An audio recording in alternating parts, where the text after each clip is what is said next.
¿no?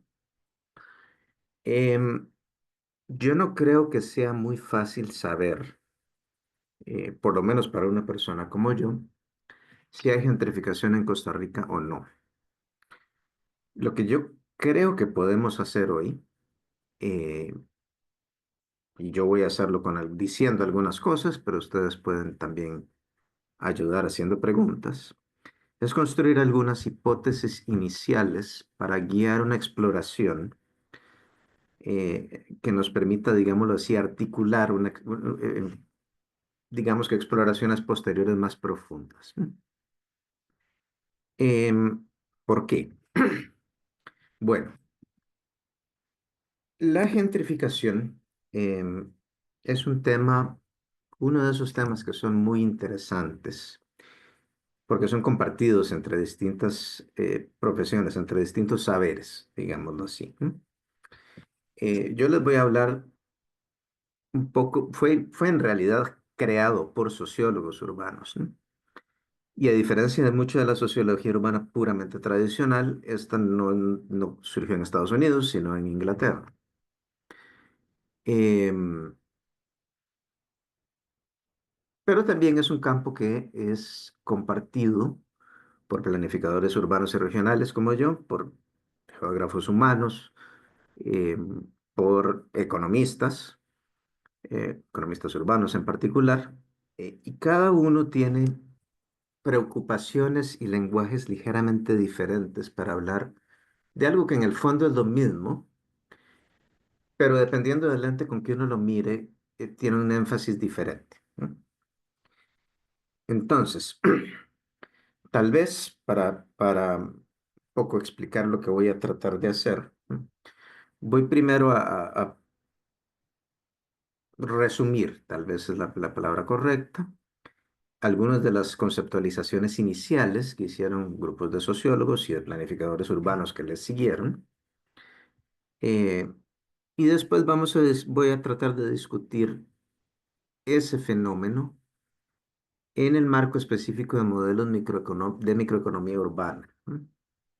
Y eso segundo tiene que ver más con la forma en que los planificadores urbanos cuantitativos, los que sabemos de ciencias de información geográfica en el fondo, tendemos a concebir y a operacionalizar las relaciones espaciales para crear políticas públicas, ¿no? Entonces, son dos lentes diferentes. eh, que después voy a tratar de presentar evidencia de Costa Rica, digámoslo, para tratar de explorar hasta dónde estas conceptualizaciones eh, permiten conclusiones iniciales, ¿no? Ahora, ¿por qué tanta ambivalencia? Disculpen la ambivalencia, yo sé que estoy siendo un poquito incierto. En parte es porque no sabemos mucho, ¿no? Me parece que estamos apenas comenzando con esto. Pero en parte también es porque los datos que necesitamos para poder concluir de maneras definitivas, con poca incertidumbre, usualmente no los tenemos disponibles. Y también porque esto es un problema, el de la gentrificación, que es parte de un grupo de problemas más grandes que tienen que ver con la manifestación de la desigualdad en el espacio, ¿no? Y la manifestación de la desigualdad en el espacio básicamente lo que hace es comparar dos grupos que, de una sociedad que comparten ese espacio. El espacio compartido es la ciudad. Eh, para, para resumirlos, los llamamos ricos y pobres, ¿no? Pero en el fondo hay otras etiquetas que se pueden usar. En particular, los economistas tienden a hacer manera calificada y no calificada, por ejemplo. Pero en general, hay uno que tiene más ingresos que el otro. Y este es el punto. Quienes usualmente somos profesionales y estamos, por tanto, en el grupo de mayores ingresos, muchas veces somos ciegos ante ante las dinámicas de esa manifestación de desigualdad en el espacio, ¿no? Porque no la sufrimos. Entonces, bueno, esa es la tercera fuente de ambivalencia. A mí me cuesta mucho eh, saber si realmente están sucediendo estas cosas o concluir definitivamente que estas cosas no están sucediendo, porque a mí no me toca sufrirlas en el fondo. ¿M? Por supuesto que esto es algo relativo, ¿no? Depende de cómo uno define estos grupos, ¿no? Si uno define la sociedad en dos, la mayoría de quienes estamos aquí no estamos del lado de quienes nos toca sufrir los impactos más graves de este tipo de desigualdades. Entonces, hechas estas múltiples advertencias, vamos a comenzar la historia donde la comienzan todo el mundo.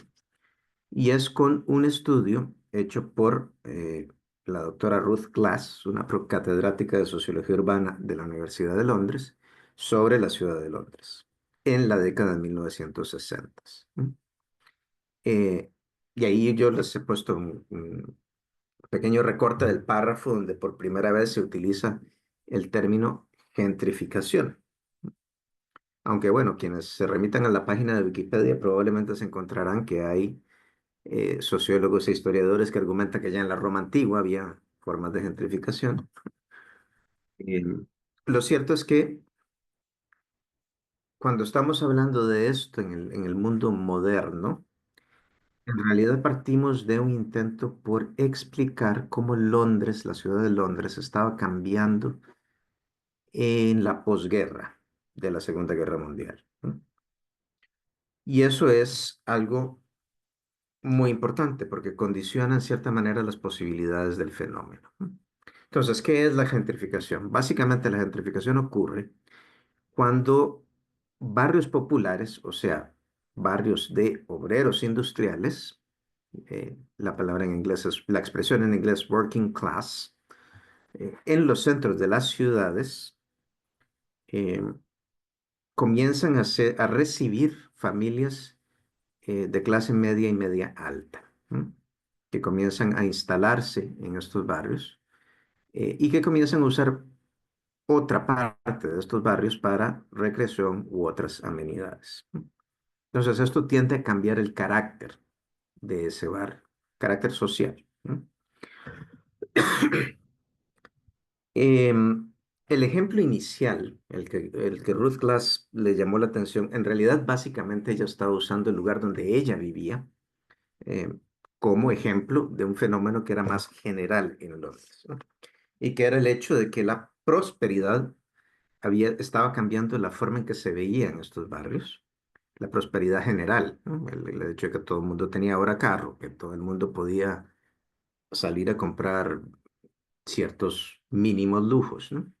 Por oposición a lo que ocurría antes de la Segunda Guerra Mundial, donde las disparidades sociales eran más obvias en Inglaterra, ¿no? Inglaterra es un país altamente desigual, todavía hoy, ¿no? Pero eso era muy evidente antes de la Segunda Guerra Mundial y dejó de serlo en gran parte porque después de la Segunda Guerra Mundial lo que hubo es una enorme expansión del Estado eh, para reconstruir el país que había quedado totalmente destruido físicamente, las ciudades quedaron destruidas después de la guerra, pero también para mejorar las condiciones de los obreros, de los que los marxistas llamaban proletarios en ese momento, ¿no? Em, porque lo que ocurrió es que ganó un gobierno laborista, un gobierno de izquierdas, cuyo programa era estatizar grandes partes de la economía precisamente para reducir la desigualdad, ¿no? Entonces ya eso que ocurrió en 1945, ya en 1960 estaba dando frutos. Y una de las consecuencias no previstas de esos frutos fue esta extraña dinámica de gentrificación. Em, entonces, dos cosas que ocurren, ¿no? Necesariamente para que podamos hablar de gentrificación. Los hogares que ocupan un barrio están cambiando. Un barrio es un lugar es un sitio con significado social. Entonces, al cambiar el tipo de hogar, cambia también el carácter de ese lugar, ¿no? Su significado. Pero no es solo un asunto de que en una casa llega una familia con más ingresos que otra y por lo tanto con preferencias culturales y prejuicios culturales diferentes.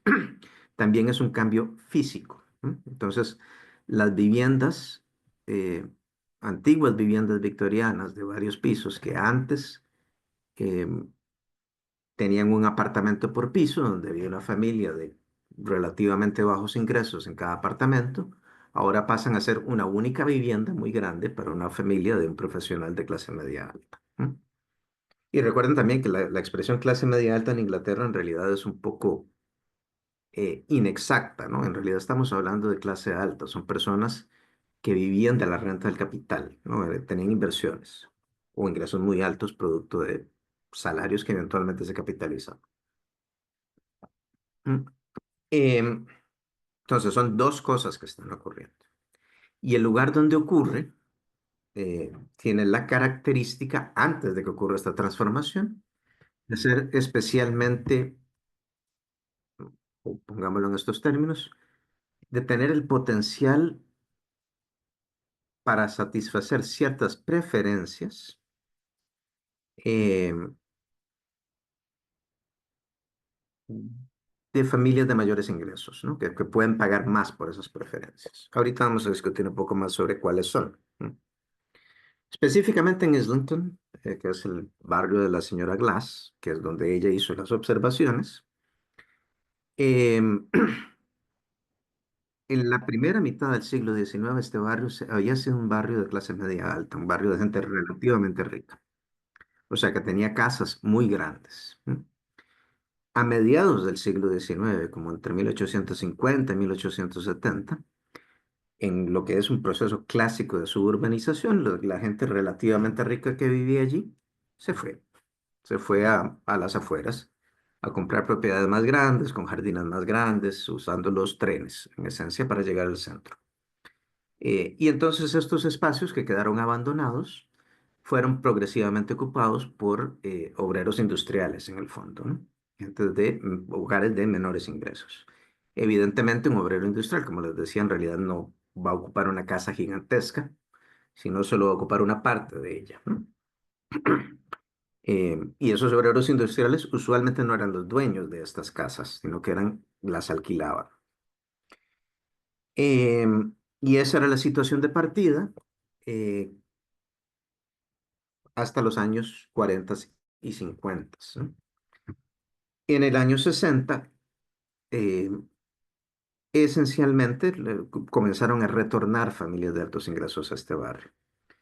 Y un poco lo que ocurre entonces es que los precios de estas viviendas y por lo tanto los alquileres que se cobran a los quienes viven en apartamentos en estas viviendas aumentan, al punto de que muchos de los hogares de menores ingresos ya no pueden vivir allí más y se desplazan a otro sitio. ¿No? Ese es el fenómeno de gentrificación.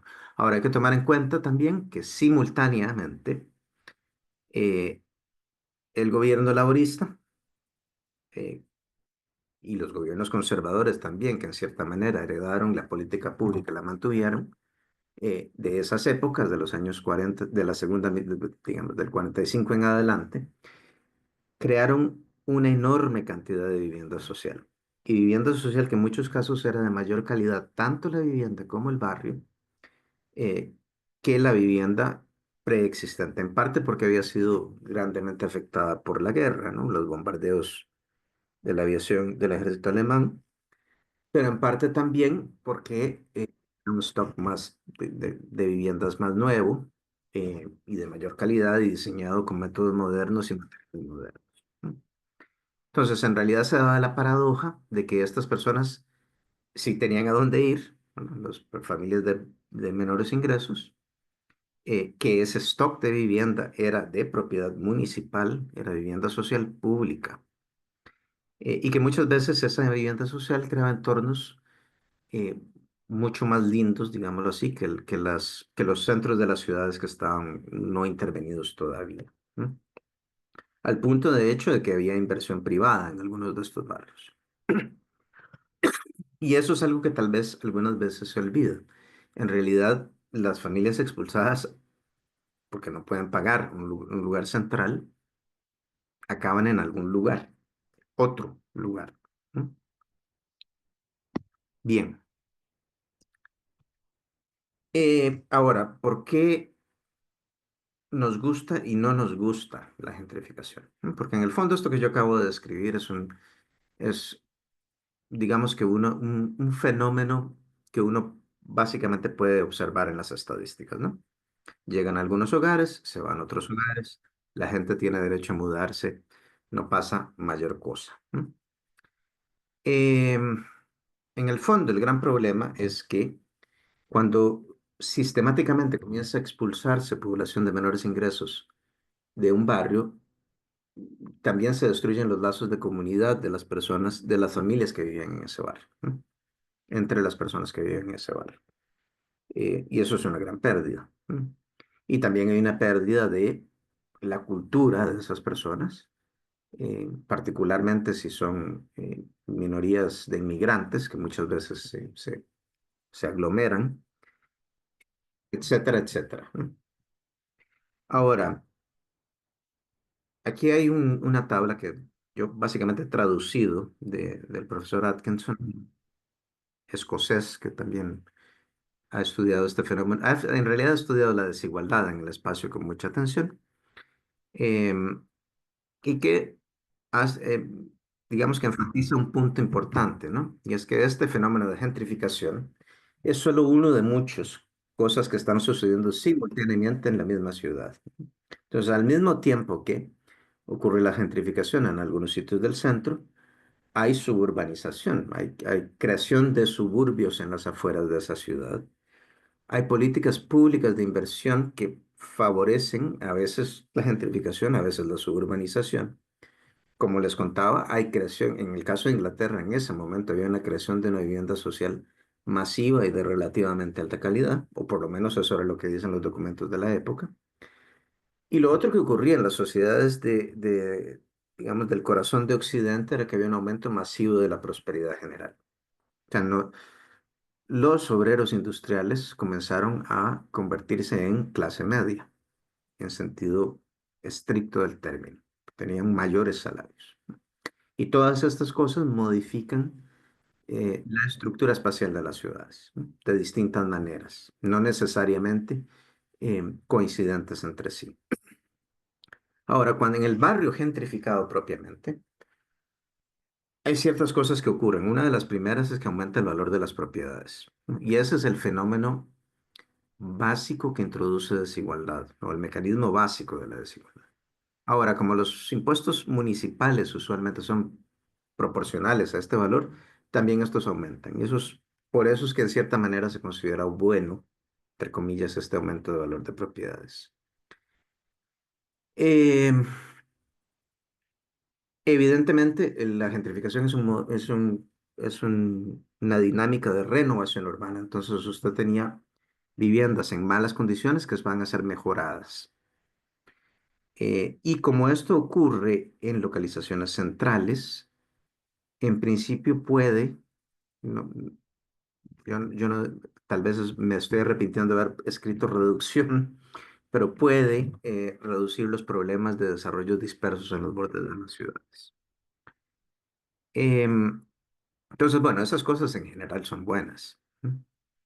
Digamos que el aumento de precios, particularmente de precios del suelo, uno podría pensar que es un poquito más ambivalente, ¿no? Ahora, el gran problema es, como les decía, el desplazamiento de los hogares pobres, particularmente quienes alquilan, ¿no? Porque si uno alquila, aumenta el alquiler y nunca se vio beneficiado por el aumento de las propiedades. Y esto también tiene un costo psicológico, el perder el sitio de mi hogar, pero también los lazos con la comunidad en que yo estaba, ¿no? Y eso genera grandes conflictos y resentimiento, evidentemente, ¿no? Eh, un segundo punto es que implica pérdida de vivienda asequible, ¿no? En general, lo que está ocurriendo es que al aumentar el precio del suelo, aumenta el alquiler, eso implica necesariamente que se vuelve más caro ese alquiler, ¿no?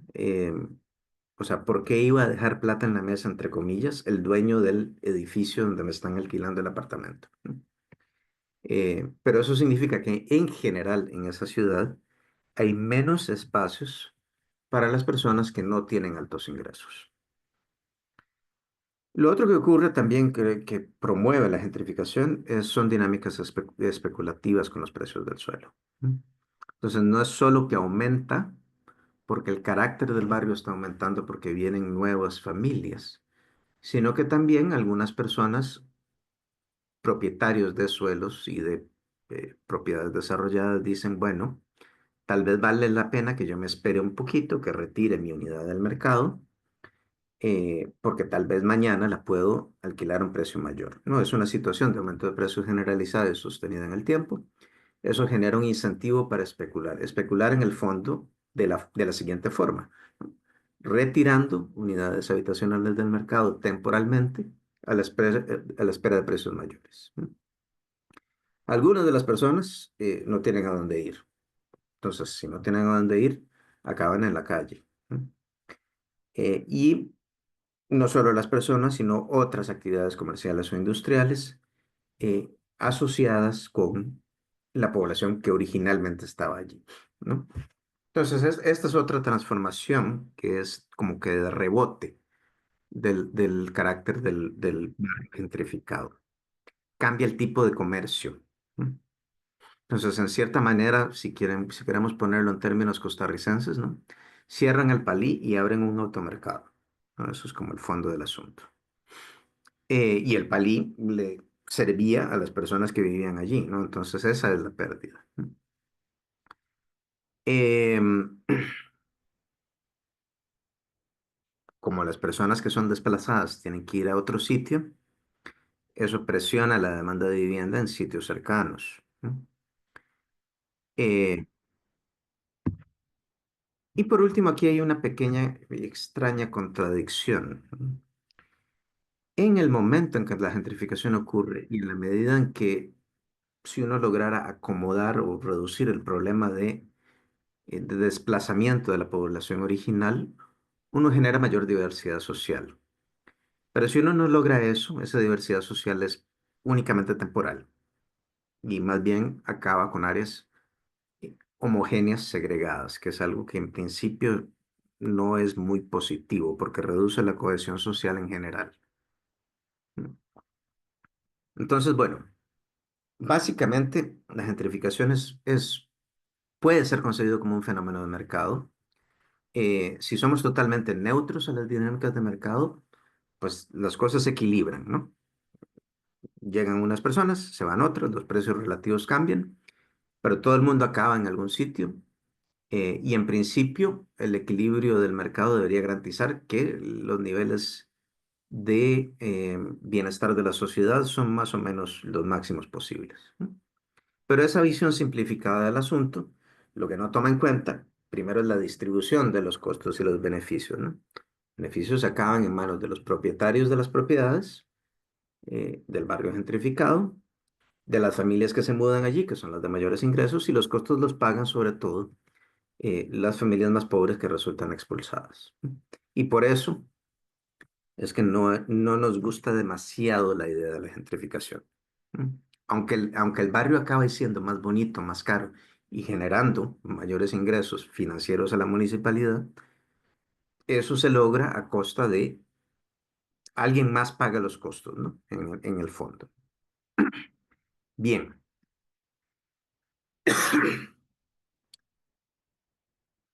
Em, bueno, eso que acabo de decir es el primer punto que está allí escrito, ¿no? Primero y el tercero. La otra cosa que ocurre es que también los trabajadores no calificados, o sea, los hogares de menores ingresos, ya no están disponibles como mano de obra.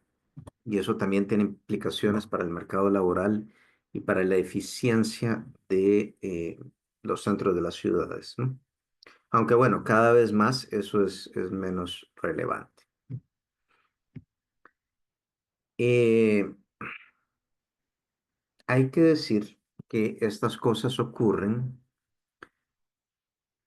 si no hay intervención del Estado con suficiente control. ¿No? En otras palabras, es posible mitigar el problema del desplazamiento de las personas,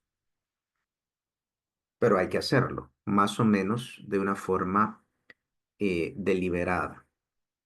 Y yo creo que al final, bueno, me adelanto un poco, pero en el fondo a mí lo que me da un poco de miedo de que hablemos tanto de gentrificación en este país, que yo no veo que haya evidencia demasiado fuerte, es que esas intervenciones básicamente van en contra de, digamos que el máximo de eficiencia del mercado inmobiliario.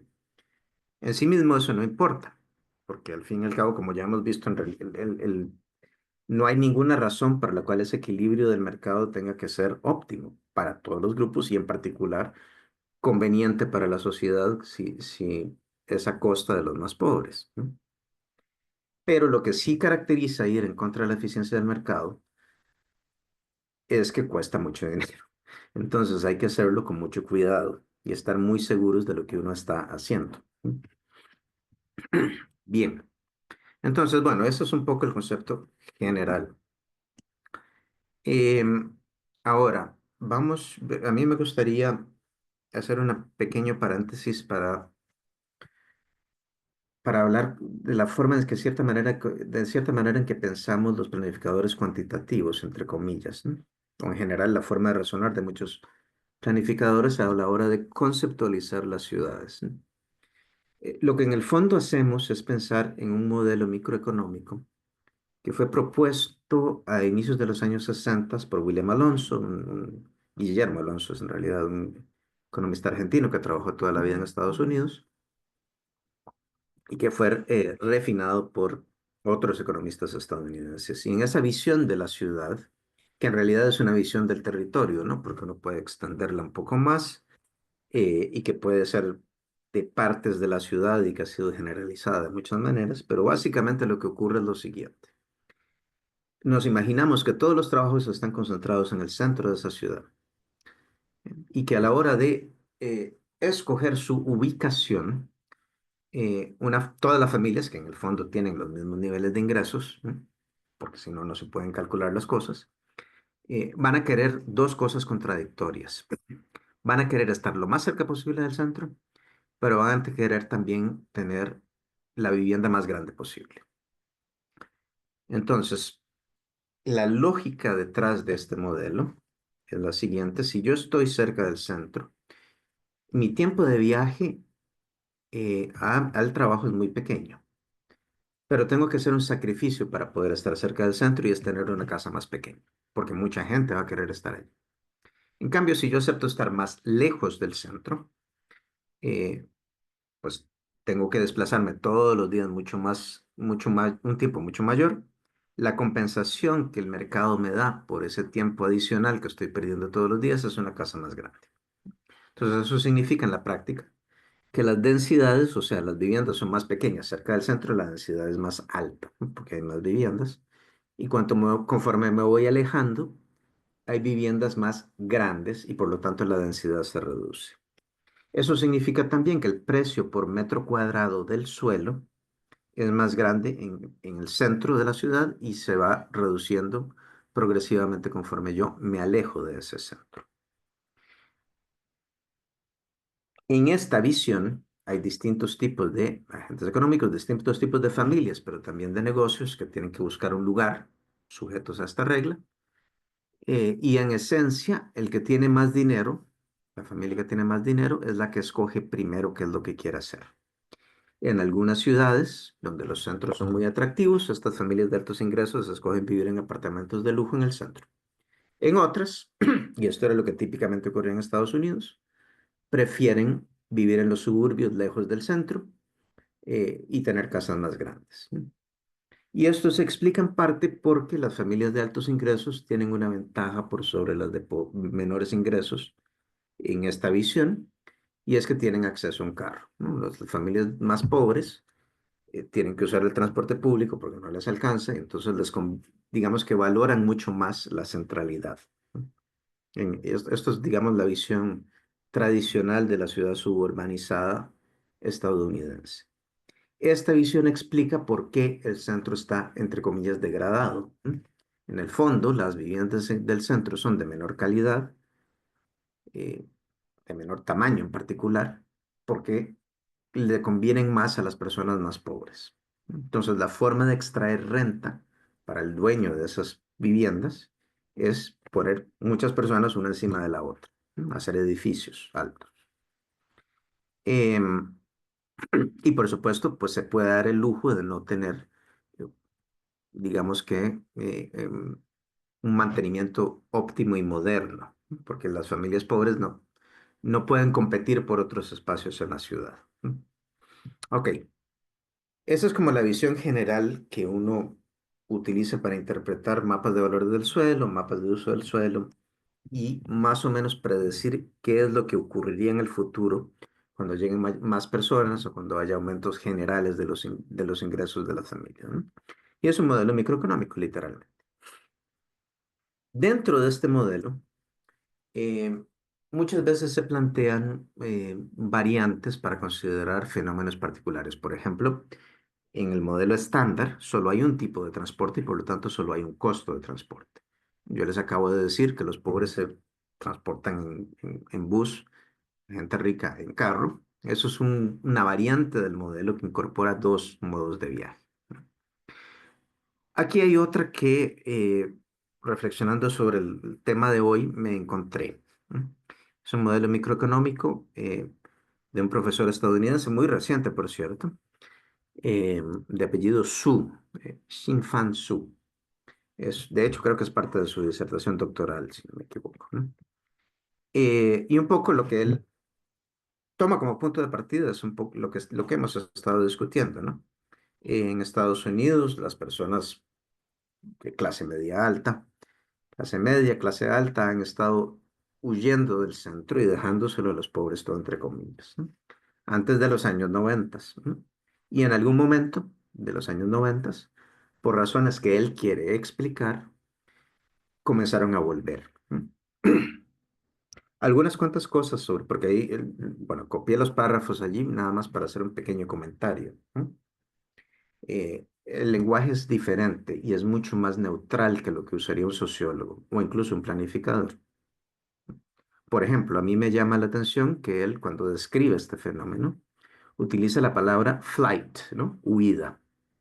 Pero en realidad en los textos de sociología tradicional y en los textos, sí, de sociología y planificación, en realidad lo dicen con todas las palabras. Fight, flight, ¿no? Lo que estamos hablando es de que lo que los estadounidenses categorizaban como familias blancas, asociado a mayores ingresos por su categorización racial o étnica, perdón, entre comillas racial, perdón, ¿no? Étnica es el término correcto. Eso, ellos eran los que se estaban yendo, ¿no? Y le estaban dejando a las minorías raciales, en particular a los afrodescendientes de menores ingresos, el centro de la ciudad un poco degradado, ¿no? Entonces, en Estados Unidos, esto también tiene este componente ético adicional, ¿no? Pero bueno, en todo caso, eso no es parte de las ecuaciones. Tal vez es mi punto. Em, bien, ¿cuáles son las ecuaciones? En esencia, lo que este señor argumenta es lo siguiente. Las familias de altos ingresos regresan al centro porque las amenidades, o sea, los atractivos de los centros urbanos mejoran. Lo otro que también está ocurriendo es que los costos del tiempo aumentan. Entonces, las autopistas que permitían llegar a los suburbios se llenaron y ahora hay congestión todo el tiempo. Eso es un poco lo que pasa en San José, para muchos viajes, ¿no? Hay un estado, básicamente usted necesita una hora para llegar a Heredia a partir de las 4 de la tarde, ¿no? O a Cartago. Bueno, un poco lo mismo ocurría en Estados Unidos en los 90. Entre los 50, 60 y en los 90, la reacción pública había sido expandir las autopistas, pero ya esa reacción pública había llegado a un límite. Entonces, como ya no se pueden expandir, comienza a aumentar el costo de transitar un kilómetro, digámoslo así, porque todo el mundo va a ojo con este. La combinación de las dos cosas es lo que explican por qué las familias de mayores ingresos escogen volver al centro, ¿no? Porque ya ahora es simplemente el tamaño de la vivienda no compensa el tiempo que estoy perdiendo en ir todos los días al trabajo, ¿no? Ahora, aquí hay una pequeña detalle crucial. ¿Mm? Las amenidades son lo que los economistas llaman una variable endógena, en tanto que el costo del tiempo, en cierta manera, solo por lo menos en el corto plazo, es lo que los economistas llaman una variable exógena. Eso lo que quiere decir es que las amenidades, en el sentido en que lo está usando él, ¿no? En el sentido de hay un automercado en este barrio, son consecuencia de la escogencia de localización de las familias ricas. En otras palabras, las familias ricas regresan al centro, el dueño del automercado dice, aquí voy, esta es la mía, aquí voy a poner un supermercado y me voy a forrar los bolsillos. Pero eso es consecuencia del hecho de que las familias ricas regresaron. Entonces, es interno a la dinámica de relocalización. En cambio, el aumento del costo de congestión no es causado por las familias ricas regresando, no tiene nada que ver con ellos. Es causado por el hecho de que había demasiados antes en otro lugar. Em, ok, entonces, bajo esa premisa, lo que este hombre calcula son ecuaciones que muestran, no sé si, vamos a ver, yo nunca puedo anotar bien con Zoom. Vamos a ver cómo me va aquí. Lo que muestran es esta curva. Esta curva es como una sección transversal eh, de la ciudad. Aquí está el centro. Conforme me voy para allá me alejo. Y esta curva representa el valor del suelo. Entonces, lo que en el fondo, eh, ahora no, este hombre está tratando de decir es, o está tratando de reproducir esa curva, ¿no? Bajo las condiciones que le está suponiendo. Y esas condiciones son, ocurren cuatro cosas, ¿no? Aumenta el costo del tiempo, o sea, el costo de transitar un kilómetro, digámoslo así, ¿no? Voy en congestión. El segundo criterio que voy a tomar para elegir es la distancia al trabajo que estoy suponiendo que está en el centro. Entonces, esa es la distancia al centro. Eso es algo que yo puedo valorar más o puedo valorar menos. La tercera cosa que son cosas, perdón, yo tal vez lo debí haber dicho en estos términos. Cuando una familia escoge el lugar para vivir, toma en cuenta estas cuatro cosas, ¿no? El costo del tiempo, la distancia al trabajo, las amenidades que tengo disponibles. Amenidades usualmente se utilizaba para referirse a amenidades ambientales, ¿no? La vista, el parque, la temperatura. Pero él aquí está hablando específicamente de ciertos comercios que me hacen a mí, que me permiten a mí realizar actividades que me gustan. Entonces, tener un cine, tener un gimnasio, tener un supermercado sofisticado, ¿no? Tener una buena escuela, ese tipo de cosas.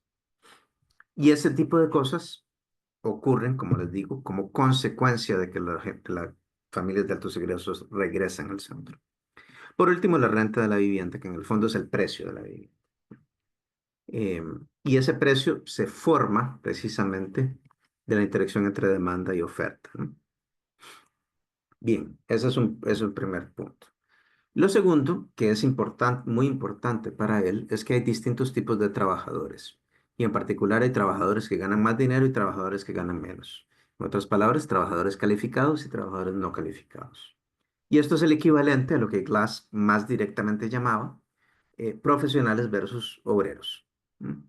Bueno, bien, entonces él lo que propone en su modelo es que el parámetro crítico a la hora de explicar la gentrificación es el efecto del costo del tiempo sobre la demanda por un viaje más corto. O sea, en otras palabras, eh, digamos que el primer criterio, el costo del tiempo, y el segundo, la distancia al trabajo, que en realidad es el tiempo de viaje, se mide en minutos, uno es consecuencia del otro, ¿no? Conforme aumenta el costo del tiempo, para mí se vuelve más importante vivir cerca del trabajo, cambian mis preferencias, ¿no? Y en la práctica lo que ocurre es que las familias más ricas pueden actuar diferente porque pueden comprar viviendas en el centro y por lo tanto reducir su distancia al trabajo, lo cual automáticamente implica en este modelo desplazar a las familias menos ricas. Esto es como la forma en que se ve esto explicado en términos de ecuaciones. Yo iba aquí a discutir un poquito sobre detalles de esta cuantificación, pero en el fondo la verdad es que si a alguien le interesa, después lo podemos discutir. Francamente, en realidad esto en el fondo es manipulación matemática. Aquí lo único que interesa es que él eventualmente llegue a una ecuación que puede calcular con métodos estadísticos, ¿no? Y los resultados de esa ecuación son los que se muestran aquí. Ah, bueno, perdón, y sí hay una cosa que sí querría resaltar. Todo este montón de ecuaciones, ¿verdad? De simbolitos griegos, describen la demanda, ¿no? O sea, cómo las familias de trabajadores, para efectos prácticos, el trabajador es el perceptor, digamos, del hogar. Entonces, la familia se desplaza en función de las necesidades del trabajador, y se dividen en dos, ¿no? Calificados y no calificados, dos grupos. Eh, Esto describe la demanda de esos trabajadores por vivienda. La oferta está mucho más sencillamente descrita por, vamos a ver si puedo hacerlo sin crear otro caos, por estas ecuaciones que están aquí arriba. En el fondo, lo único que se supone sobre la demanda es que, digamos que la densidad determina la renta y los ingresos del grupo de familias que ocupan un determinado barrio o unidad espacial determinan la densidad. O sea que en realidad no reflexiona demasiado sobre cómo se crean las viviendas, ¿no? En general, de lo que se trata es de explicar por qué las familias quieren vivir donde acaban viviendo. Ahora, ¿qué concluye él sobre Estados Unidos? Eh, bueno, primero que nada, las preferencias de los distintos grupos de trabajadores son las mismas. Los trabajadores de más calificados, de mayores ingresos, y los de menores ingresos en general valoran de la misma forma el costo del tiempo de viaje, el nivel de amenidades y el precio. Eh, Sin embargo, y por razones evidentes, los trabajadores de altos ingresos tienen mayores elasticidades, o sea, mayor capacidad de cambiar y responder, o sea, son más sensibles a todos los factores. Y la razón fundamental, en mi opinión, es porque pueden responder, ¿no? Entonces, todos quieren estar en el centro, pero los que pueden decidir ir al centro son los de mayores ingresos. Los de menores ingresos, pues, escogerán entre lo que les queda. Todos quieren vivir cerca de amenidades, todos quieren vivir cerca de un buen supermercado, pero solo los de altos ingresos pueden escogerlo, ¿no? El otro tema que es en realidad la conclusión fuerte de este trabajo es el siguiente. Lo que desencadena este fenómeno de gentrificación, que es en el fondo el regreso de los hogares de altos ingresos al centro, eh, es el aumento del costo de transporte por kilómetro.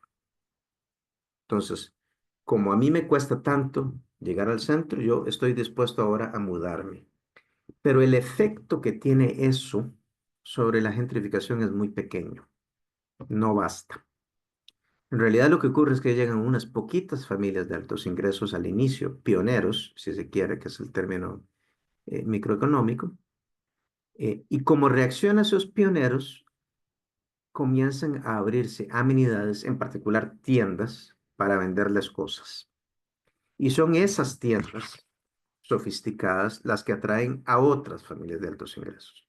En otras palabras, el efecto del costo del tiempo, que es el desencadenante inicial, es muy modesto, pero lo amplifica el cambio de uso del suelo hacia usos más compatibles, si se quiere, con estas familias de altos ingresos, estas amenidades, ¿no?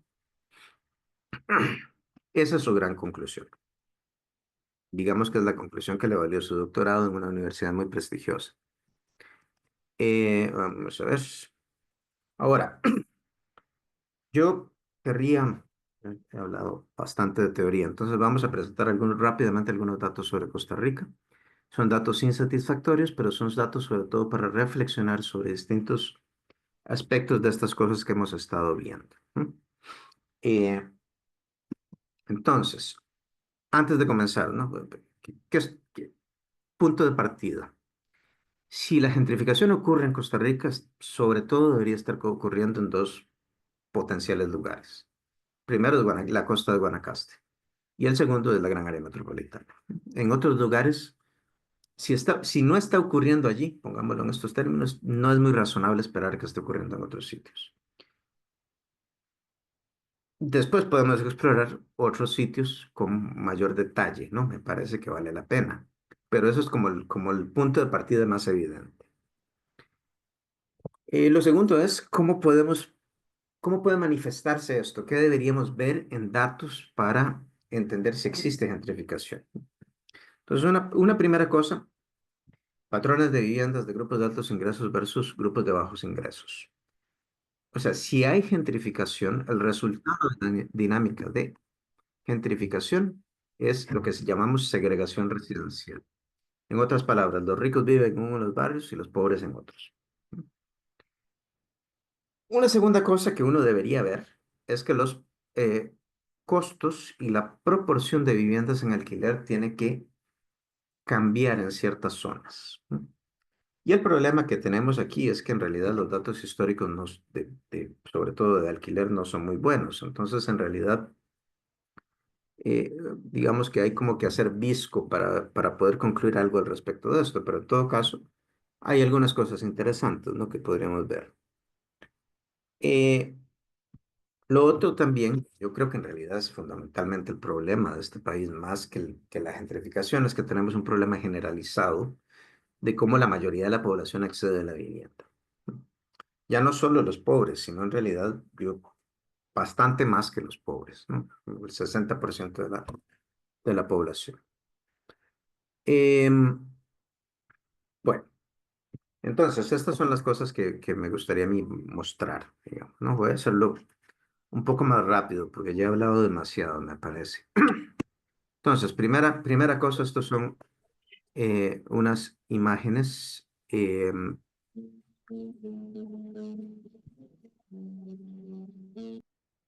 Perdón.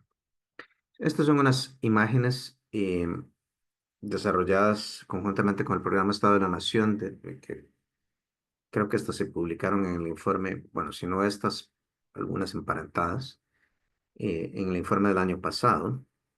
Y básicamente lo que querían era comparar cómo había cambiado la estructura, digámoslo así, espacial de la desigualdad eh, en la región Chorotega, ¿m? En Guanacaste. Entonces, vamos a ponerlo en estos términos. ¿Por qué podría existir gentrificación en Guanacaste? En esencia, porque lo que está sucediendo es que están llegando extranjeros a comprar propiedades de recreo que utilizan en sus vacaciones, lo que se llama en ciertas tradiciones analíticas, turismo residencial, ¿m? Que en realidad no es turismo, es desarrollo inmobiliario. ¿M? Ese turismo residencial se desencadena en el año 2003 más o menos, cuando comienza a utilizarse el aeropuerto de Liberia para vuelos comerciales internacionales. Ok, entonces, por eso es que los años 2000 y 2011 son importantes. ¿M? Ahora, esos puntos que se ven allí son unidades censales mínimas y son la razón entre viviendas de altos ingresos versus todas las otras viviendas, ingresos de viviendas de estratos medios y bajos. En general, o sea, un número grande lo que indica es que hay muchas viviendas de altos ingresos. Em, en general, en el año 2000 lo que había era viviendas de altos ingresos concentradas en unos poquitos lugares de las ciudades, sobre todo en Liberia, en Santa Cruz, algunos poquitos sitios en la playa. En el año 2011 comienzan a aparecer muchas más unidades donde hay más personas, más hogares de altos ingresos, más viviendas de altos ingresos que de bajos. Son todos los puntos rojos del mapa de la derecha. Y muchas de esas comienzan a aparecer o en la costa o en las carreteras que esencialmente conectan la parte de la territorial de la península con la costa del Pacífico, sobre todo, ¿no? Además de la ciudad de Liberia, pongámoslo así, ¿no? Entonces, bueno, eso en el fondo lo que indica es que bueno, el análisis más sofisticado, digámoslo así, es este, y es básicamente un análisis de cómo se aglomeran esos puntos rojos, ¿no? Entonces, en el año 2000, básicamente, donde había aglomeraciones de puntos rojos eran las ciudades, Liberia, Santa Cruz y Nicoya. En el año 2011, esas se mantienen y en algunos casos aumentan, pero también comienzan a surgir específicamente en la parte de la costa que va más o menos en la parte inicial del desarrollo de este inmobiliario asociado a los extranjeros, que es más o menos entre Tamarindo y Playas del Coco, ¿no? Esa parte inicial. Uno sospecharía que si tuviéramos los datos del 2022, lo que veríamos ahora en términos de segregación es que esa expansión, cuando estoy hablando de esa expansión, me estoy refiriendo a que en el año 2000, esta es la costa, digámoslo así, estaba toda blanquita, no hay particularmente personas de altos ingresos. Ahora aquí se parece un poco más a Liberia, ¿no? Liberia es aquí, estos dos, ¿no? Entonces es rojos rodeados de azules, ¿no? Yo creo que si tuviéramos los datos de 2022, esto mismo que se ve aquí probablemente se vería más hacia el sur. ¿Cuánto hacia el sur? Ya no lo sé decir, eso lo tendríamos que calcular, ¿no? Entonces, lo primero que tal vez hay que decir es que parece que en Guanacaste hay un aumento de la segregación y ese aumento de segregación, lo lógico es que esté asociado a este nuevo tipo de desarrollo inmobiliario que es la venta de propiedades de lujo para extranjeros. Eh, ¿Significa eso que hay gentrificación? No necesariamente. Yo una de las cosas que puedo decir por razones puramente fortuitas es que yo recorrí esta costa el mapa de la izquierda, si se quiere, toda la costa, desde la bahía de Salinas hasta casi la punta de la península, ¿no? Eh, no estaba entrenado, simplemente me acababa de graduar del colegio y andaba de vacaciones, ¿no? Pues decidimos hacer esa vacación. Y yo recuerdo bastante vívidamente que lo que había en el fondo, en su gran mayoría, eran playas vacías, ¿no? Vacías entre comillas, porque había pequeñas comunidades de pescadores artesanales, pero esas comunidades fueron desapareciendo por razones que no tienen nada que ver con el turismo, ¿no? Simplemente porque la pesca artesanal dejó de ser una actividad rentable, ¿no? Entonces, bueno, yo creo que hay que ir a observar con un poquito más de detalle lo que pasó allí, ¿no? Porque en muchas de estas zonas eran, entre comillas, vacías, ¿no? Bien, entonces eso es lo primero. Ahora, lo segundo, en presencia de gentrificación uno debería esperar que los alquileres aumenten y aumenten al nivel prohibitivo de que comiencen a expulsar a la población de menores ingresos. Los datos de alquileres que yo aquí les estoy mostrando en la figura de la izquierda son datos sacados de las encuestas de hogares por región. Entonces, en realidad no nos ayudan demasiadísimo, ¿no?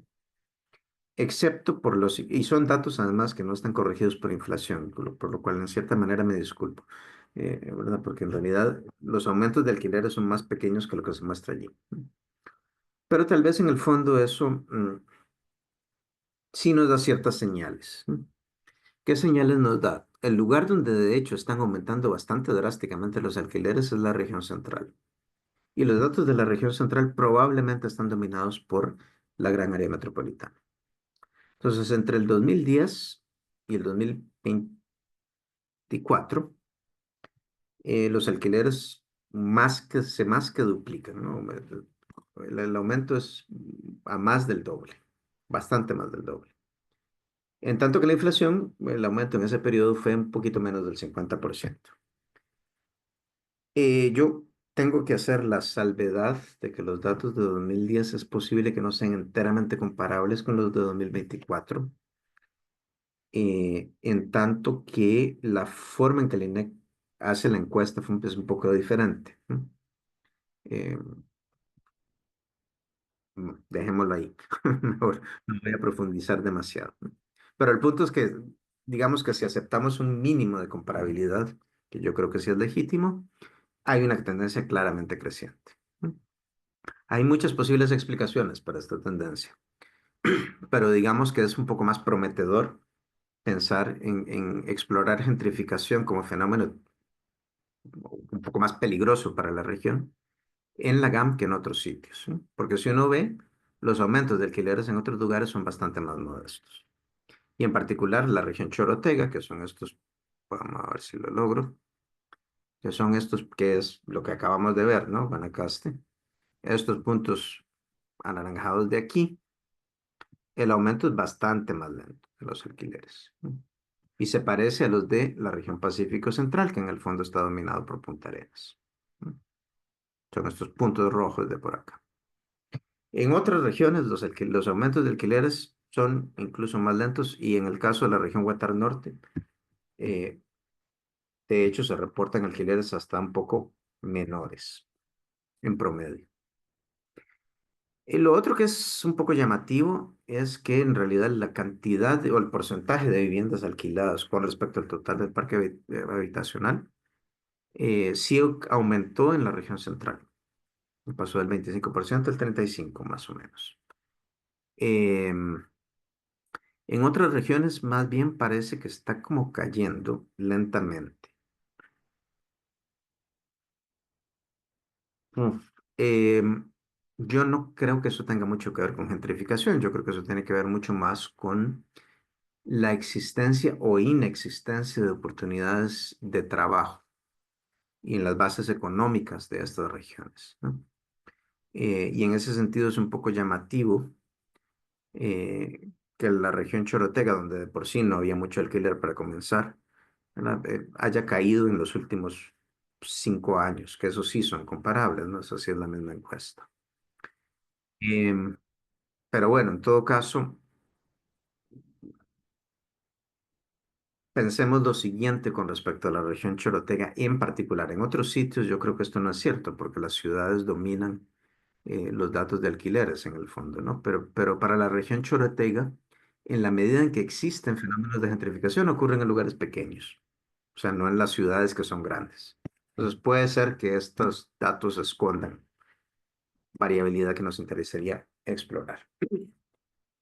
Lo último que quiero decir, bueno, no, lo penúltimo que quiero decir, y ya ahora voy a acelerar porque ya es un poco tarde. em, Estos son análisis que hicimos para el plan regulador de Goicoechea, pero en el fondo cuando uno los actualiza más o menos dan igual, casi siempre. Em, es lo siguiente, dadas las viviendas que se están vendiendo en el mercado secundario o alquilando, esta es la figura de alquiler, son exactamente iguales. Si suponemos que las personas, los hogares van a usar solo el 30% de sus ingresos en financiar su estadía en estas viviendas, en esencia no le alcanza a casi nadie para ocuparlas. Al quintil superior, el nivel de ingreso del quintil superior, el 20% más rico, básicamente pueden alquilar lo que quieran o comprar lo que quieran. Bueno, lo que quieran no, pero digamos, la raya roja de aquí es la gente de mayores ingresos. Pueden comprar todo lo que está a su izquierda, ¿no? Eh, el histograma, este de acá, es básicamente la frecuencia de propiedades que en ese momento estaban siendo ofertadas por su precio, ¿no? O por lo que costaría pagarlos, digámoslo así, ¿no? Pero ya incluso en el cuarto quintil, o sea, el 20, pues digamos, las personas que tienen ingresos entre el 60 y 80% más rico de la sociedad de la GAM, ya en realidad pueden comprar o alquilar menos de la mitad de las propiedades que están en el mercado secundario. Y eso se agrava y se agrava y se agrava conforme se reducen los ingresos promedio. Y en el fondo lo que probablemente ocurre es que estas realidades están dando forma a unas formas de informalidad, eh, pero en el fondo son un síntoma eh, de graves problemas de acceso a la vivienda. ¿No? Bueno, esta me la voy a saltar. Es parte de lo que una exploración inicial sobre el modelo microeconómico que estaba discutiendo con bastante detalle antes. Pero en el fondo lo que demuestra es que en realidad si existiera gentrificación en la GAM, no parece estar siendo explicada por la localización de los centros de trabajo. Entonces, ese modelo resultó ser un poquito menos útil de lo que creíamos. Ahora, dos cosas antes de terminar. Yo en realidad, la incomodidad que siento ante la gentrificación en parte es analítica, pero en parte también en cuanto me toca y nos toca crear políticas públicas, a mí el término gentrificación me mete un poquito de ruido. ¿No? Entonces, bueno, aquí comenzamos a hablar de esto porque un cantante muy razonablemente argumentó que no quería que le pasara a Puerto Rico lo que le había ocurrido a Hawái en términos de la gentrificación que allí ocurrió, que fue bastante bárbara. Y a partir de ahí, colectivos de activistas comenzaron a plantear cosas que me parecen muy razonables. Por ejemplo, aquí hay una noticia eh, que varias personas me enviaron sobre la voz de una casta de grupos ciudadanos que quieren, ellos dicen frenar la gentrificación. En realidad las cosas que se quieren son muy razonables, pero no tienen que ver mucho con gentrificación. ¿No? Eh, y en parte son razonables porque no tienen que ver con gentrificación. A mí el problema que me produce es que la lucha contra la gentrificación es posible pero profundamente cara. Entonces hay que estar muy, muy seguros de que eso es lo que está ocurriendo antes de comenzar. Y hay que tener cuidado porque puede producir contradicciones importantes. ¿No? Entonces, por ejemplo, una cosa que a los planificadores urbanos nos encanta es aumentar los costos de transporte en una ciudad, porque eso hace que se densifique la ciudad y que haya menos impactos ambientales. Pero si usted hace eso, cargos a la congestión en el fondo, lo que está haciendo es promoviendo esa gentrificación. Eh, lo hace aisladamente, evidentemente, ¿no? Y por el contrario, algo que los planificadores no nos gusta para nada, que es expandir las carreteras, en el fondo es la forma de reducir el costo de transporte que reduce la gentrificación. Es un poco menos grave cuando uno lo que hace es controlar la especulación con el precio del suelo. ¿No? Eh, yo creo que en general eso es algo que sí es un poco más compatible. ¿No? Pero hay otras acciones que uno debería tomar si quiere realmente reducir la gentrificación. Una de ellas es controlar estas amenidades que desproporcionadamente causan los ciclos especulativos y los impactos negativos del fenómeno de gentrificación. Em, Un poco la gran contradicción aquí es que en la medida en que yo haga cosas para recuperar las partes degradadas y por lo tanto subutilizadas de los centros de las ciudades, esencialmente le causo problemas a las personas pobres que vivían en esas partes eh, eh, degradadas. ¿No? Y eso es cierto, digamos, de la misma forma que es cierto la contradicción de la planificación de transporte. En el fondo, mi opinión yo sobre este tema es que la gran solución es hacer lo que habían hecho y lo que estaban más o menos haciendo los ingleses, que es crear un gran parque público de vivienda social, eh, pero cuyo propietario es el Estado. ¿No? Porque el problema es que si uno le entrega las propiedades a las familias de menores ingresos, básicamente esas propiedades entran en los ciclos inmobiliarios que producen la especulación. Entonces, en realidad el corte es, ¿no? La propiedad tiene que no ser transferible. ¿No? Eh, y esto es profundamente caro, pero además tiene un montón de ventajas. ¿No? Y una de las ventajas que me parece que tiene es que directamente reduce los problemas más bien generalizados que tenemos en esta sociedad de familias que no pueden acceder a su derecho a la ciudad y a la vivienda. Pero en realidad esto es algo que hay que discutir mucho más, pero en el fondo yo creo que se nos está quedando obsoleta la forma en que resolvíamos estos problemas, ¿no? De vivienda y política urbana. Y tenemos que comenzar a reflexionar sobre cómo cambiarlos, ¿no? Y yo creo que el alquiler es una de las grandes cosas que yo tal vez... Yo escribí esta última lámina porque estaba siendo muy, muy negativo con todo lo anterior, ¿no? Pero en el fondo... dos mensajes, ¿no? En realidad esto es positivo per se, independientemente de si tenemos gentrificación o no. Si la tenemos nos ayuda y si no la tenemos, igual nos ayuda, ¿no?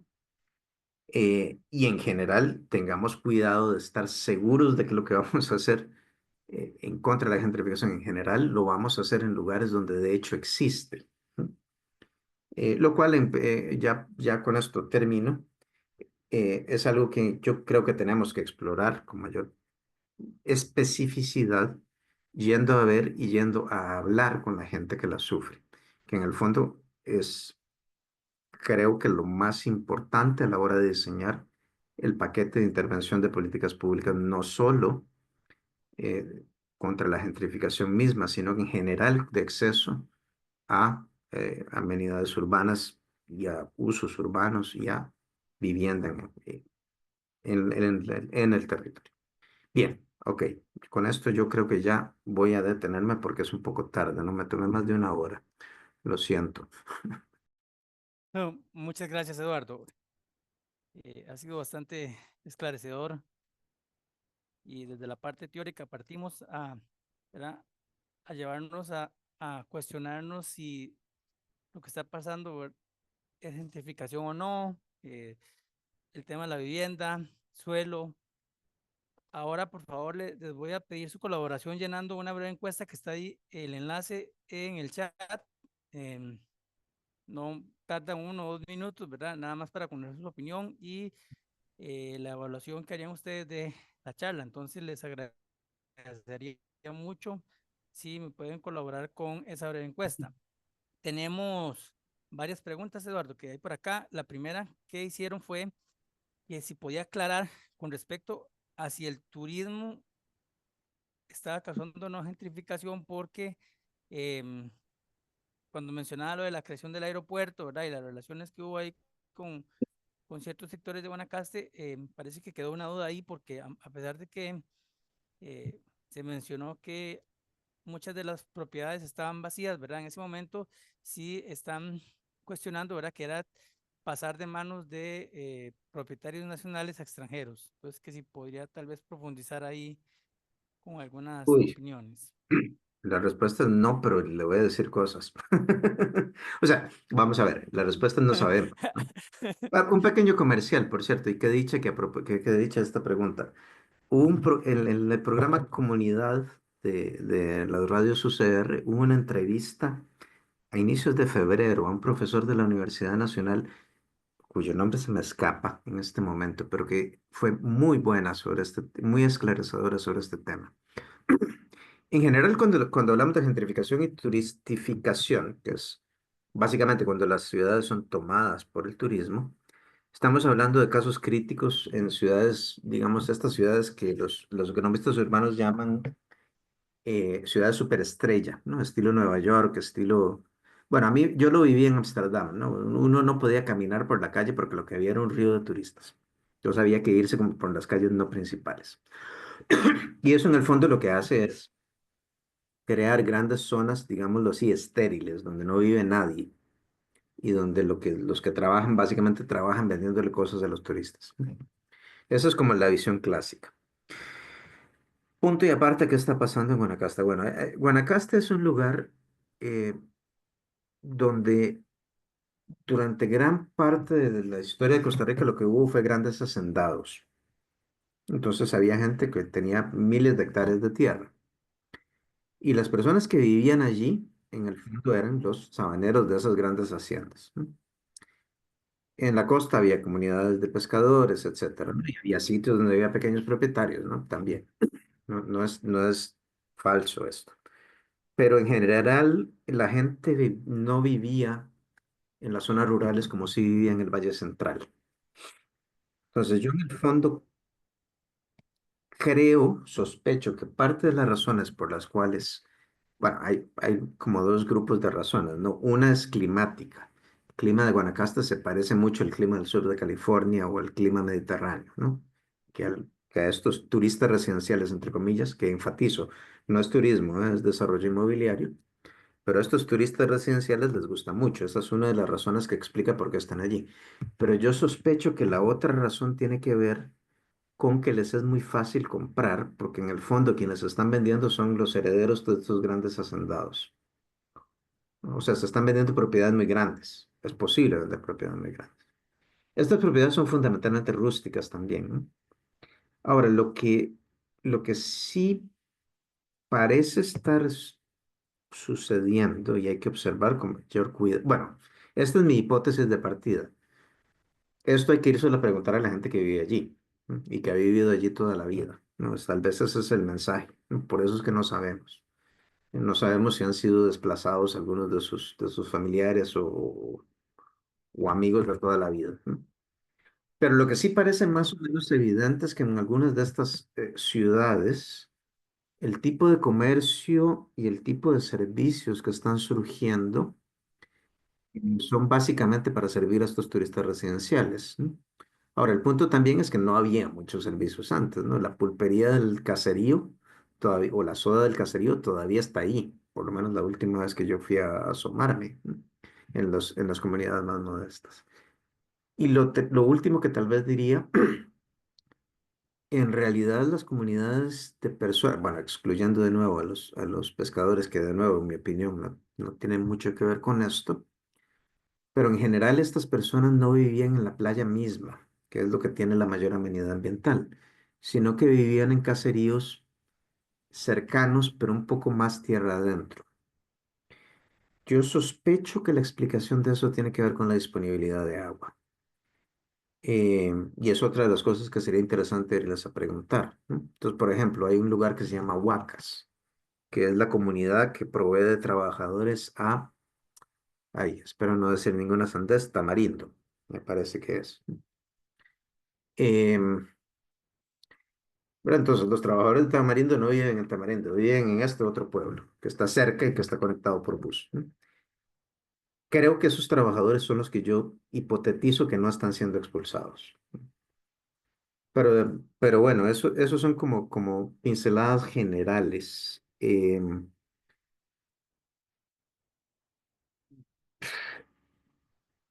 Vis-a-vis la gentrificación, hay como demasiada incertidumbre y creo que la solución en el fondo son procesos cualitativos de ir a investigar qué es lo que pasó o usar los datos del censo del 2022 que todavía no están totalmente disponibles.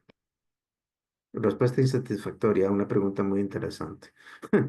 Prometo tener una respuesta mejor el próximo año. Bueno, un saludo a los compañeros del colegio María Inmaculada que están por ahí, ¿verdad? Me alegra mucho tener estudiantes de secundaria interesados en estos temas. Eh, Tenemos a César, Leonardo Merino y Melissa Jensen, por si alguno o alguna, ¿verdad? Quisiera hacer la pregunta directamente a Eduardo, si no yo la leo. Pueden abrir el micrófono, ¿verdad? Y generar su duda, si gustan, ¿verdad? César tal vez, o don Leonardo Merino, o doña Melissa Jensen.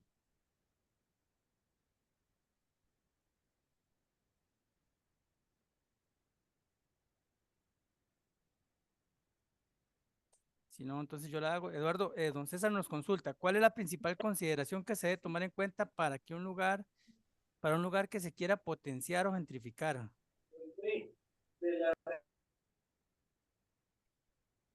Bueno, vamos a ver, yo creo que la gentrificación, vamos a ver, pensémoslo como fenómeno neutro.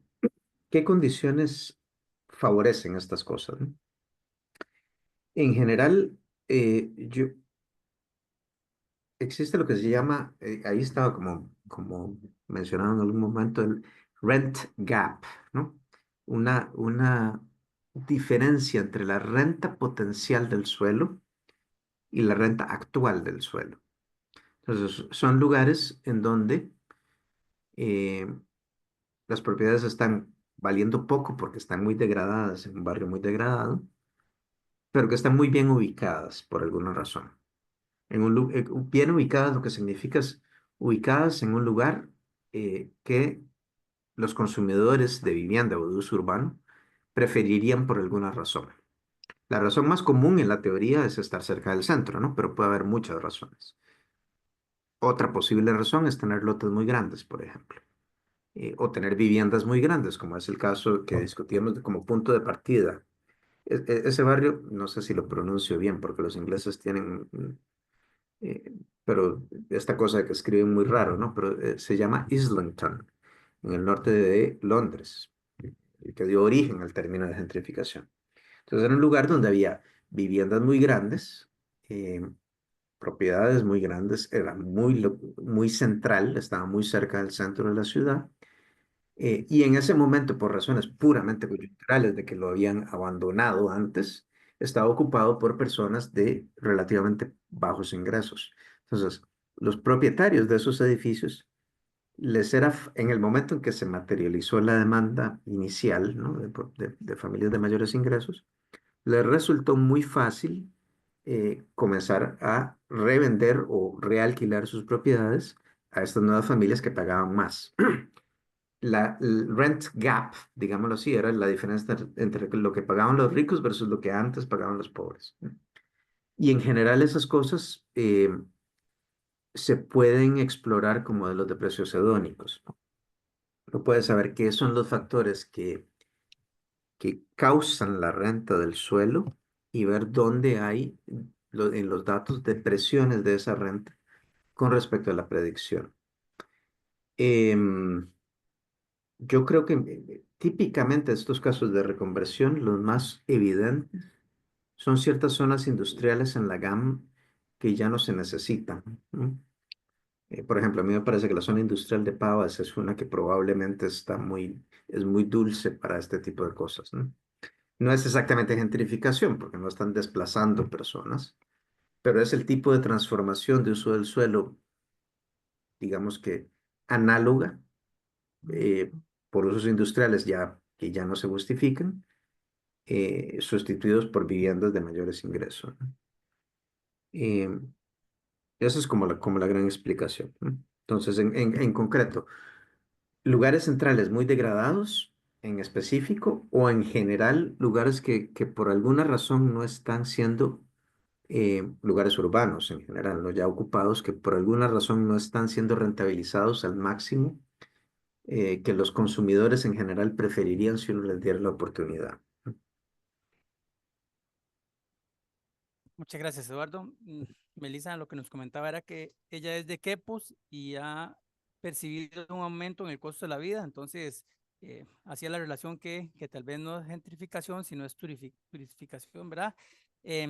También teníamos a Gabriel Cubero o Leonardo Merino, si quisieran, ¿verdad?, hacer la pregunta directamente, si no yo la hago.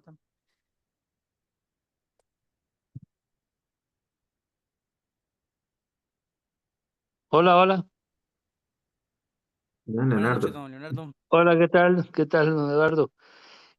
No, era una pregunta que además tiene que ver un poquito con otra investigación que vamos a hacer ahora, eh, bueno, durante este año. ¿Es posible que uno rastrear, por ejemplo, en estas zonas costeras donde está muy notoriamente construyéndose casas grandes de personas extranjeras, es posible rastrear la propiedad de la tierra hacia atrás para tratar de ver si esto se vincula también, no sé, con ventas de personas, ya sea de menores ingresos o costarricenses o no costarricenses, o eran en el fondo ya propiedades que pertenecían a un extranjero y simplemente hasta ahora están llegando a hacerse las mansiones? O sea, me interesa saber si es posible rastrear un poco la propiedad de la tierra en lugares donde está pasando esto que vos llamas, bueno, el turismo residencial, pero de gran nivel, que es en estas zonas donde me parece entender que la gente más ha puesto en palabras que está pasando eso porque se le está haciendo más caro, se siente desplazada. Pero no sé si por la vía de la propiedad de la tierra uno puede saber realmente también si eso pasa. Es una muy buena pregunta. Gracias, Leo. Gracias. Em, sí, o sea, no es muy, bueno, hay algunas posibilidades, creo, ¿no? El registro inmobiliario, nos hemos enterado recientemente que tiene algunos históricos. Entonces, no solo tienen el registro de las propiedades actuales, ¿no? Presentes, sino que además como que tienen guardados registros de momentos anteriores. El gran defecto que tiene el registro, sin embargo, estos datos registrales es que no están asociados al mapa de catastro. Em, Entonces, bueno, uno puede saber tal vez para distritos donde uno más o menos sepa que están ocurriendo estas cosas, pero probablemente no para las partes de los distritos donde se intensifique. Ahora, yo creo que la gente sí nos puede contar, ¿verdad? Estas cosas como en el campo se saben. Eso sería como mi primer intento. Em,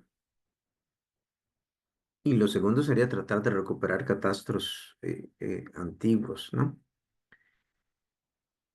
Yo sospecho de lo, bueno, no sé, no, habría que reflexionar un poquito más sobre cómo era la propiedad de la tierra en las costas, ¿no?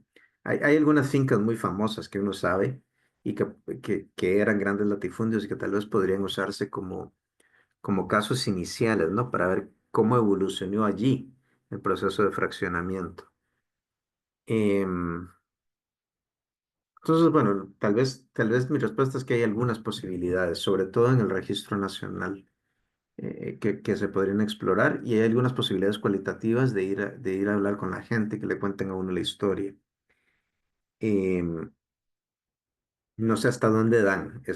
Mi único dilema sobre esto, ¿verdad? Es que en la costa de Guanacaste el fenómeno es tan local que a veces no resulta fácil, o sea, digamos así, la unidad espacial que tenemos, que es el distrito, tal vez no nos da la respuesta, ¿no? Porque en partes del distrito no ocurrió y eso se traga la variación que sí nos interesa que haya ocurrido. Lo que sí observamos, ¿verdad? Y bueno, usted lo recuerda del año pasado y ahí estaban los mapas, bueno, no sé si ese mapa lo puse o no, pero es que en general la vivienda social ocurre en las ciudades y los condominios que uno más o menos esperaba que estuvieran asociados con estas, digamos, viviendas de lujo a lo largo de la costa.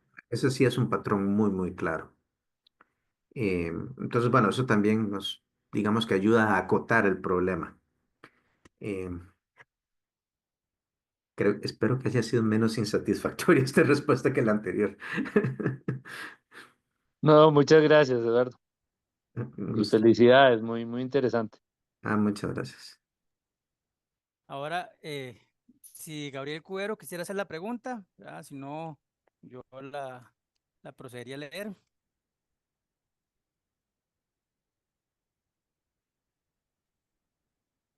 Eh, Eduardo, don Gabriel nos dice que él es estudiante del Colegio María Inmaculada, ¿verdad? Del nivel de undécimo Ujú. y que con el grupo está elaborando una tesina con respecto a la gentrificación en Tamarindo, Guanacaste.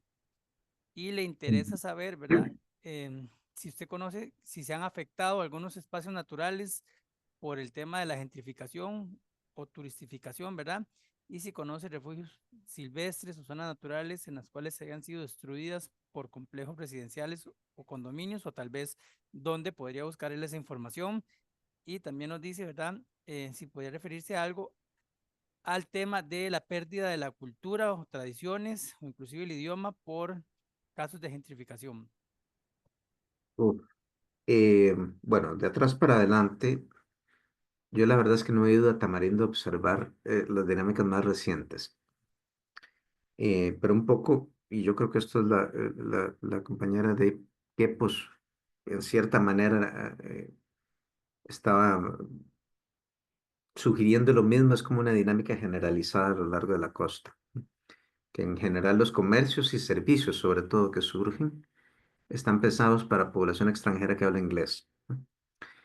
Em, Paradójicamente, para nosotros la moneda ya dejó de ser un problema, ¿no? Porque como el tipo de cambio está más o menos estable, pues da igual si le cobran uno en dólares o en colones, eh, pero otras barreras culturales parecen estar siendo generalizadamente surgiendo, digámoslo así, ¿no?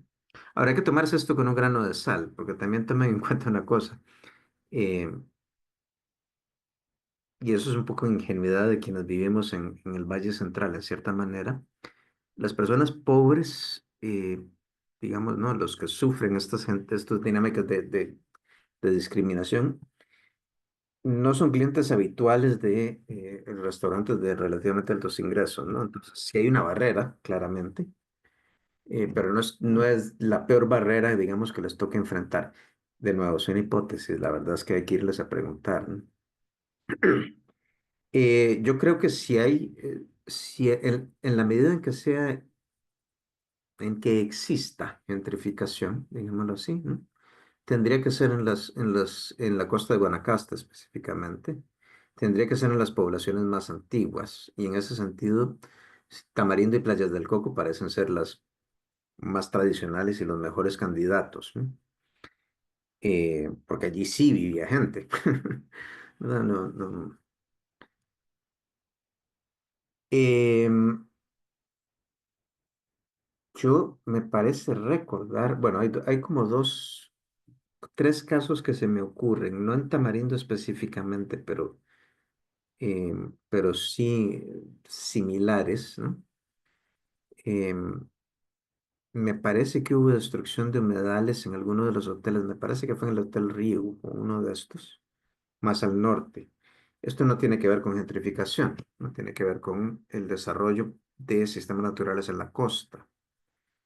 Eh, Hubo algunos intentos de que esto ocurriera en desarrollos inmobiliarios en Puerto Viejo, este famoso escándalo que está sucediendo con el señor Pacheco Dent, que tiene que ver en parte con que no estamos seguros hasta dónde llegan los humedales y sistemas naturales, hasta dónde llega el refugio, eh, y qué, digamos, se puede hacer ahí muy cerca o encima. Pero este parece ser otro caso un poco emblemático en el sentido contrario de que la destrucción no ocurrió.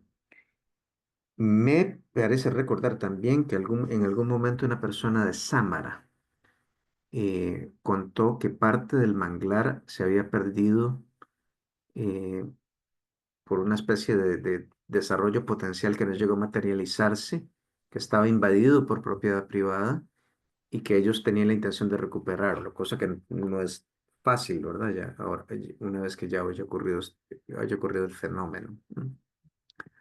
Ahora, si yo estuviera buscando este tipo de impactos, y yo la recomendación que le daría sería Google Earth, una foto reciente y una foto más antigua.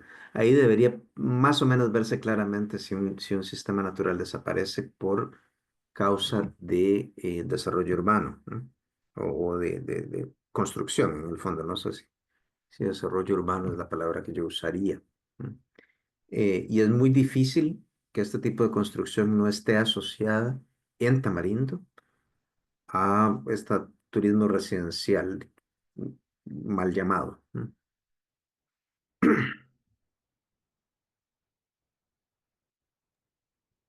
Sí, ese caso, Eduardo, fue hace poco que se dio, inclusive Setena les anuló la licencia ambiental al proyecto que pretendía hacer en Cangrejal, ahí en Sámara, si no me equivoco, se Ah, vale. llamaba, se me olvidó el nombre, Vistas de Sámara, creo que eran 37 torres que iban a hacer, pero al final, ¿verdad? Parece que la propiedad, aunque ya no tenía el humedal, ¿verdad? No estaban las plantas, sí estaba delimitado por el SINAP como un humedal. Claro. Entonces, por ahí vino el conflicto. Por Eh, cierto, que he dicho que lo que tenía la especificidad, evidentemente nadie iba a construir 37 torres en cámara, ¿verdad? La otra cosa que hay aquí, eso es la especulación que es peligrosa cuando ocurre la gentrificación, ¿no?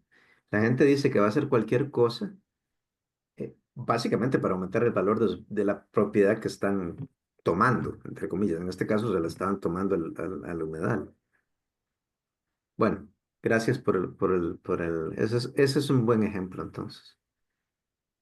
eh, no tenemos más consultas, ¿verdad? En el chat, si alguna persona quisiera, ¿verdad? Como última oportunidad, abrir el micrófono y hacer la consulta, si no, hasta acá dejaríamos la charla. Le damos las gracias al doctor Pérez, ha sido muy enriquecedor por los comentarios que estuve revisando ahí en ¿verdad? La retroalimentación que nos hicieron, la gente quedó bastante contenta. La última pregunta, ya antes de irnos, ¿cómo tener una gentrificación ideal, Eduardo? ¿Una gentrificación? Ideal. Uf, bueno, mire, yo en general, eh, el término gentrificación es un poco cargado, ¿no? Pero uno lo que querría es que las zonas que están degradadas sean renovadas sin necesariamente desplazar a las personas que están allí, por lo menos las personas que no quieran irse. Y eso es posible, pero requiere grandes intervenciones públicas, ¿no? Entonces, más o menos hay que tener claro, hacerlo con cierto grado de deliberación, digámoslo así, no hacerlo al propio. Y lo otro es que hay que entender muy bien que los condicionantes que permiten este tipo de renovación estén presentes y puedan utilizarse para capitalizar el proyecto, ¿no? Porque si no resulta prohibitivamente caro.